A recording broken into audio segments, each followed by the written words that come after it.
Hi, everybody. I'm Bill Sanders, and this is Watch Art Sci, the art and science of watch collection. Today, what I want to do is something that I had on the High Horology Lounge Facebook page.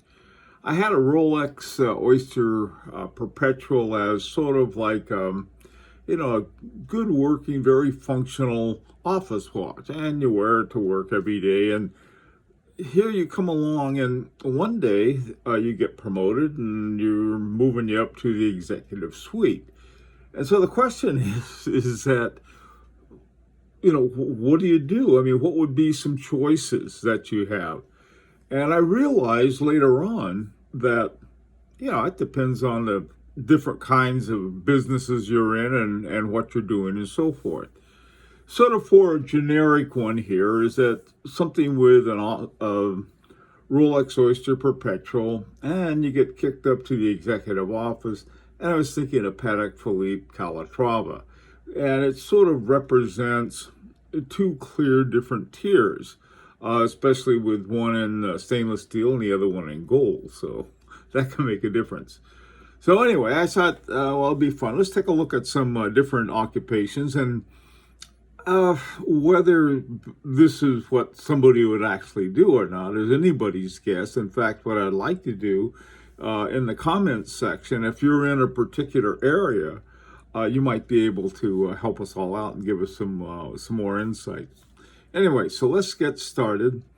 Now, let's say you're in engineering, and for engineering, I thought, boy, a harboring to Doppelfelix. This would be something an engineer would like.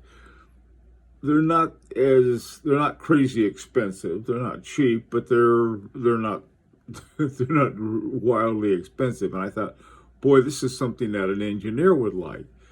And then getting promoted, going upstairs to the the super engineer department. A Breguet Tradition would be a good move up. Yes, they're significantly more expensive, but it's the kind of thing that I think this is the kind of thing an engineer might like. There's sort of the nerd in me. I certainly like it. And flip it on the back, and there's a rotor that looks like the kind that Abraham Louis Breguet himself would use. Now, these next two are for a travel. They're working for a travel company. One watch, and this watch could go either way for either executive or not so much executive, more of an office watch. And this is the Antoine Produzio Transworld. The Transworld is a honey of a watch. This particular model of it has a rubber strap, very functional thing. The little globe on the inside turns. I thought, somebody working in the travel industry, this might be, a nice type of office watch. Now, again, on an executive level, I thought, the Vacheron Constantin Overseas World Time would be a wonderful one. It's very colorful. You can see the day and night, and it's got a sort of a polar view of the world. So this would be going from one level to another in the travel field. Now, in the insurance field, I came up with some of this, but both of them are German watches. One is the Nomos Glashut Tangent Date Power Reserve.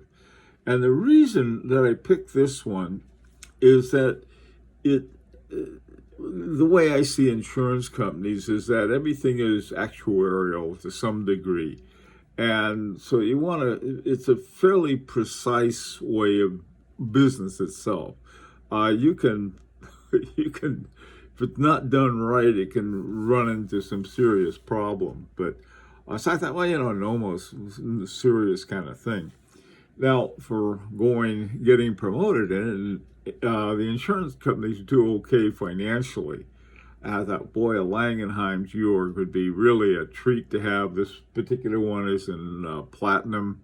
And of course, on the back, they have this beautiful movement by Marco Lang, and it's just really a gorgeous watch. But it would be like that would definitely be understood in the executive suite of an insurance company. Now, a law office. This is I had a hard time with. My son does a lot of expert testimony in law offices in the Los Angeles area, and he was telling me about the kind of different kinds of watches that lawyers had, and they do pay attention to them. And I know some lawyers myself. What I thought would be sort of like starting off and stuff in the art of practicing law, an Omega Tracer coaxial master chronometer. Chronometer is one for you're looking for accurate time, and it's clean on the inside. I mean, there's not a lot of clutter to it. At 6 o'clock, you have the date window, and to me, it's an ideal office watch for a lot of different areas. But this one, I thought, for a law office, this would be a nice one to get started with.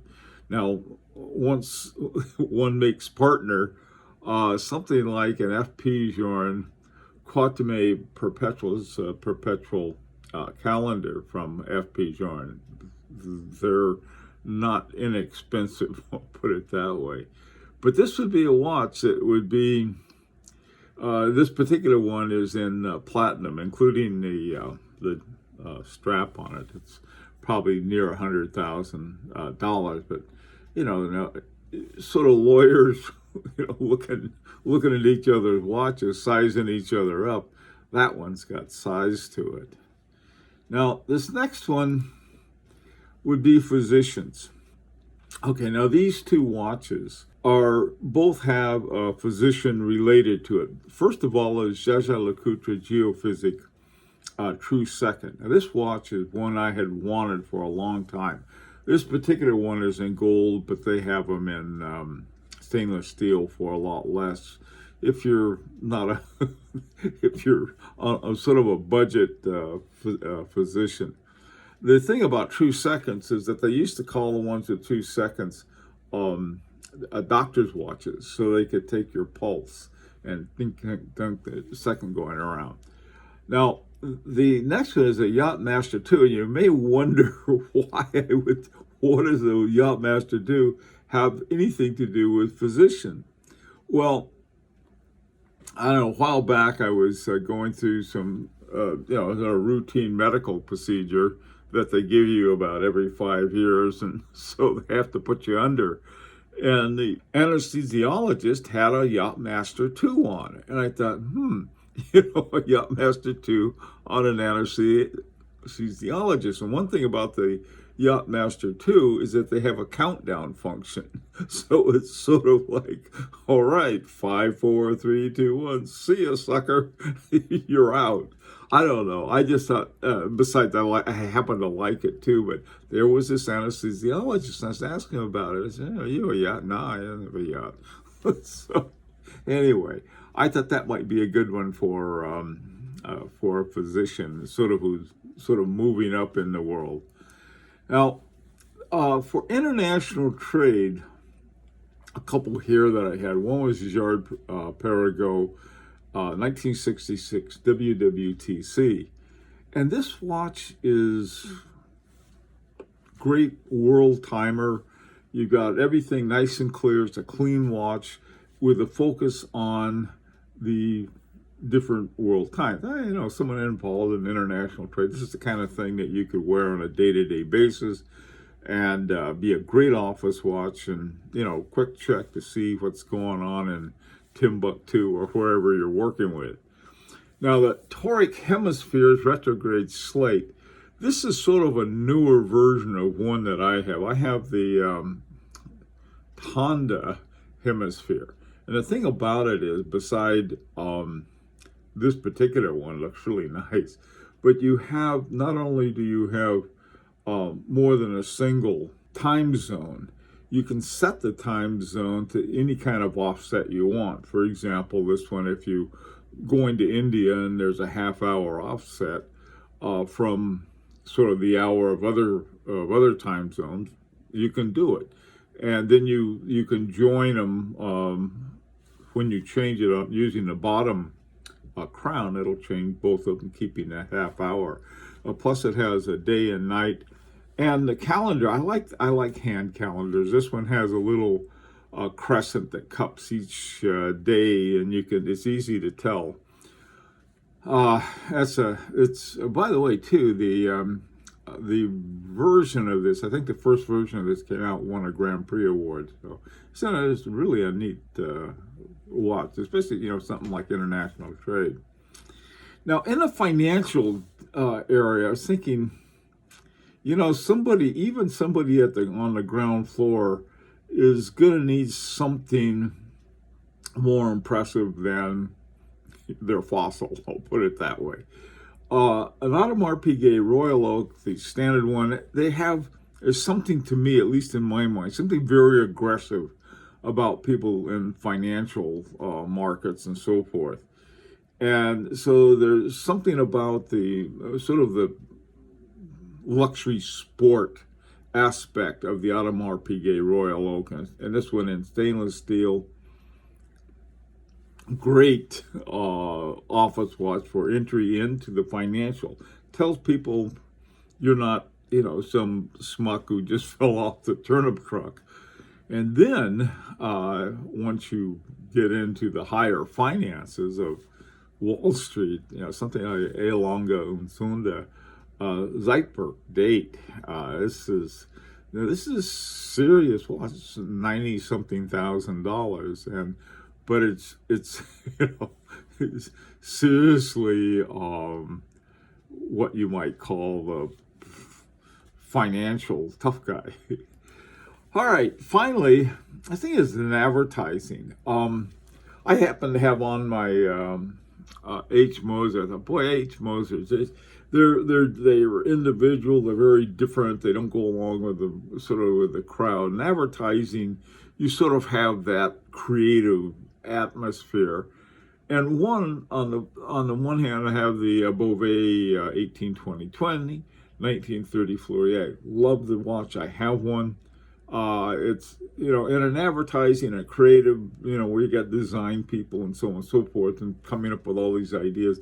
That watch is something that is, it's a funny one. I mean, it doesn't look like an office watch, except for a pretty special office. And yet it can be very formal very quickly, even in stainless steel. On the other hand, the H. Moser at Sea Endeavour Perpetual Calendar Purity is another watch that's very different. Both of these, by the way, are 7 days. So you wind it up and they're good for the whole week. And so you don't have to worry about that. And the Perpetual Calendar on the Endeavour won the Grand Prix award. That was for the most complex watch. It's a number of years ago, but it's really an amazing watch. They've been using the straps that they have now are kudu. They don't allow gaiters, and in some states like California, you have a gaiter strap, and so you got to go along with it. So anyway, so those are some of my picks, and what I'd like from you is that some comments saying, hey, here's the business I'm in. We're in a widget business, and this is what my day-to-day office watch is. And once they kick us upstairs, this is probably what we're going to see. So, love to hear from you. As always, this is an invitation to subscribe if you like. And until next time, this is Bill Sanders for Watch Art Side, the Art and Science of Watch Collection.